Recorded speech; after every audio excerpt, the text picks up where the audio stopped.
Hi,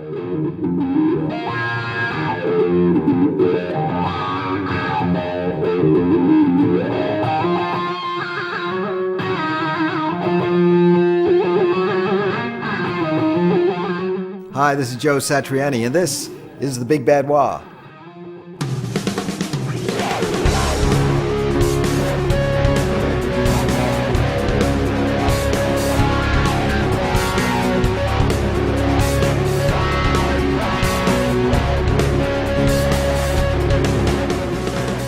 Jimi Hendrix, definitely the wah-wah king for me, and because every time he used it for a song, it sounded like a different Tool, and that's what's so amazing about it. It wasn't like, you know, what you heard from, you know, coming over the radio at that time, which was just people just going like this with their feet and just creating a wah effect that would be part of an ensemble, you know.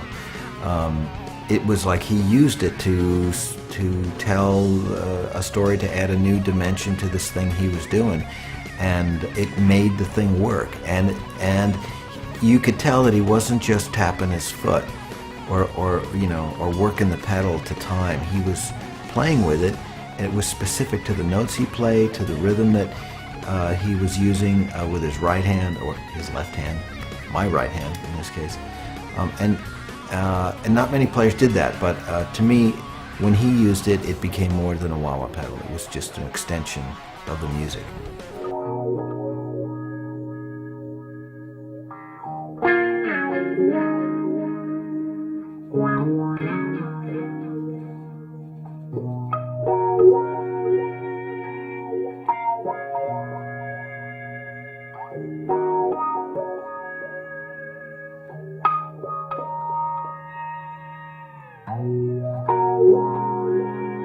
We put two different sounding inductors in the Big Bad Wah pedal.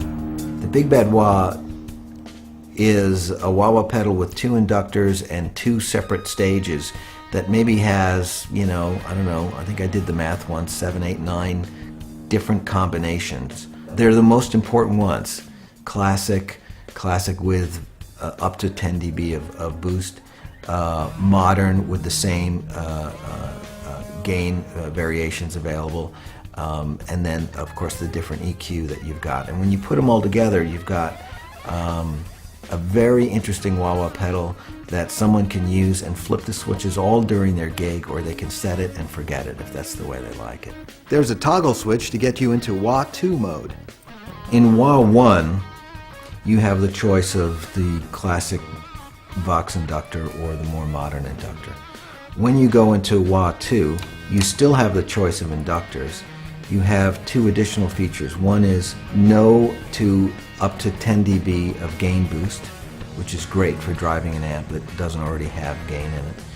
And the other thing you have as a feature is with the switch here, the voicing switch here, you can get the standard sweep that either inductor will give you at either gain setting, or you can have the extra deep sound. You have a choice between standard voicing or deep voicing.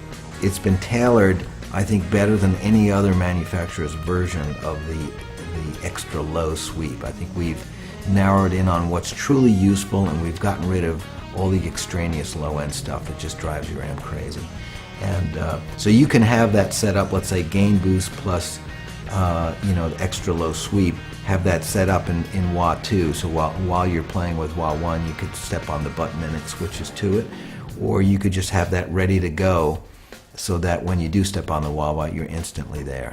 For me, that's great, having that flexibility, because like me, if I'm out there doing a 2.5-hour Satriani show, I do have, I don't know, 15 songs that use the wah-wah pedal, and they do have different settings, and so it's nice to be able to get to them real fast. Each time I used the Big Bad Wah on the Chickenfoot record, it was used with an entirely different setup. It's really interesting.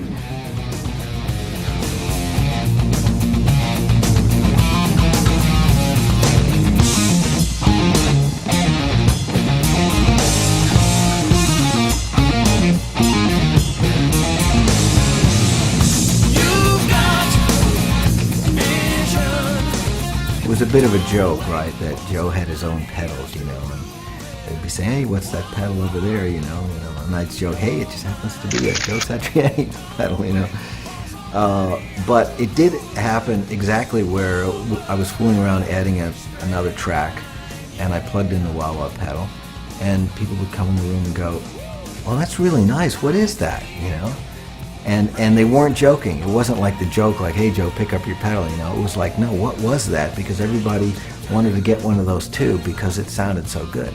And even Andy Johns at one point said, Joe, I know we've used the wah-wah on another song, but man, that wah-wah sounds really good there. Let's use that. And, nothing could make me happier because it's what I wanted to play at the moment, but to hear other people just suddenly, turn around and say, that's a really good wah-wah sound. What is that?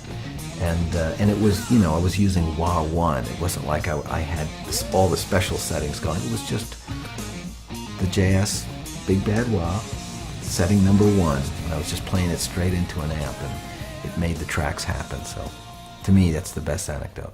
That's the Big Bad Wah. Go out and try one. Go out and try one. Go out and try one. Go out and try one. Go out and try one. Buy 2.